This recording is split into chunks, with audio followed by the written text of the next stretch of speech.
আসসালামু আলাইকুম। সালমান শাহ আত্মহত্যা করে নাই, সালমান শাহ খুন হয়েছে। আমার হাজব্যান্ড এটা করাইছে আমার বাইরে দিয়ে। আমার হাজব্যান্ড করাইছে এটা, সামিরার ফ্যামিলি করাইছে এটা আমার হাজব্যান্ড দিয়ে, আর সবাই মিলে, সব চাইনিজ মানুষ। সালমান শাহ আত্মহত্যা করে নাই, সালমান শাহ খুন হয়েছে।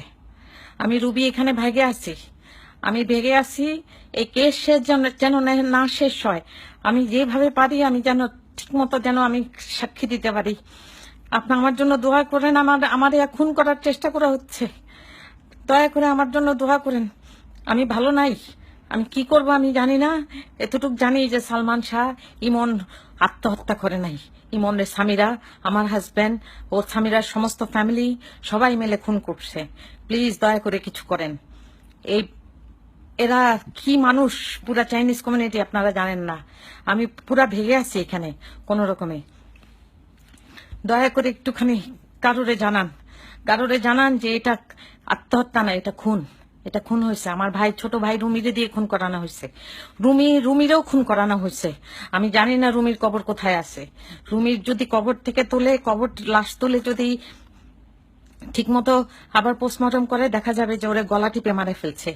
এর মধ্যে আমার খালু মুমতাজ হাসান আছে, আমার খালাতো ভাই জুম্মা থাকতে পারে, আমার হাজবেন্ড চ্যানলিন চ্যান, জন চ্যান নামে বাংলাদেশে পরিচিত ছিল, সাংহাই চাইনিজ রেস্টুরেন্টের মালিক ছিল ধানমন্ডি 27 নম্বর রোডে।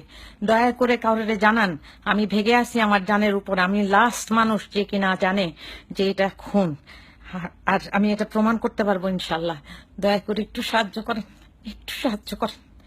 এই সাংঘাতিক অবস্থা, এরা আমার এই বাসার মধ্যে খুন করার প্ল্যান করছিল। আশেপাশে সমস্ত সুযোগ পায় নাই। আমার জামাইকে আমি জিজ্ঞেস করেছিলাম যে তুমি আমাদের খুন করতে চাও না? ও বলছে যে খুন করলে তো তোরা আমি কবে খুন করে ফেলতাম। এটা তো আমি জানি। এখন তো আমারে খুন করতে চায়, কারণ এখন আবার কেস ওপেন হয়েছে। প্লিজ দয়া করে কিছু করেন। দয়া করে জানান নীলা ভাবি, আপনার ছেলেকে খুন করা হয়েছে। আমার যা করার আমি করবো, আমি ভেগে আছি ভাবি, নাহলে আমারেও মেরে ফেলতো ওরা সবাই মিলে। লুসি, আমার হাজবেন্ড জন, সবাই মিলে আমার বাচ্চা ভিকি আর আমার জানের উপর অনেক অনেক জিনিস আছে ভাবি। দয়া করে কিছু করেন ভাবি, কিছু করেন। যেখানে যান ইনভেস্টিগেশন করেন। এটা খুন ছিল। ইমন আত্মহত্যা করে নাই, সালমান শাহ আত্মহত্যা করে নাই। ভাবি, সালমান শাহ আত্মহত্যা করে নাই, আপনার ছেলে আত্মহত্যা করে নাই। আপনার ছেলের খুন করা হয়েছে। আমার বাপরেও মনে হয় মারে ফেলছে ভাবি, আমি জানি না। আমার ভাইটারেও মারে ফেলছে মনে হয়। আপনি দয়া করেন, আল্লাহ দয়া করেন, কিছু করেন। আসসালামু আলাইকুম। আবার আল্লাহ হাফেজ। তো বেঁচে থাকলে ইনশাল্লাহ দেখা হবে না।